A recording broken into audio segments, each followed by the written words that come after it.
Hello friends, first of all তোমাদেরকে কিছু বলার আছে, যেটা হলো অনেক অনেক ধন্যবাদ।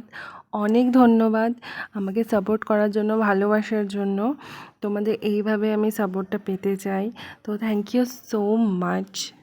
তো চলো এবার শুরু করা যাক। প্রথমে ছিল মিনারেল ওয়াটার, তারপর ছিল চিকেন সাটে। চিকেন সাটেটা ভালোই ছিল, কিন্তু ব্যাটারটা আমি সবসময় ফেলে দিয়ে খাই, কেননা বাকিগুলো খাওয়া যায় না তাহলে। তারপর ছিল মশলা কুলচা, তারপর চানা মশলা। খুব সুন্দর হয়েছিল, কিন্তু এতটা রাত হয়েছিল না, কোনো কিছু পুরোপুরি খেয়ে শেষ করতেই পারিনি। তারপর চলে এলো সাদা ভাত, ভেজ ডাল, বাদশাহি চিপস, তারপর দই কাতলা। দই কাতলাটাও অসাধারণ রান্না হয়েছিল। তারপর এলো পোলাও, আর আমাদের এই শো স্টপার হচ্ছে মাটন। মাটনটা খুব ভালো করেছিল, অসাধারণ রান্না হয়েছিল। কিন্তু আমার ইচ্ছা ছিল আরও খাবার, খেতে পারিনি। আবার আমার ফেভারিট পিস মেটেও পড়েছিল।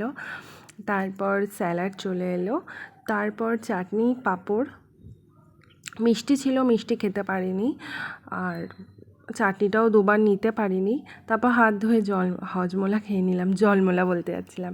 তো এই ভিডিওটা ভালো লাগলে অবশ্যই সাবস্ক্রাইব করো আর লাইকও করো।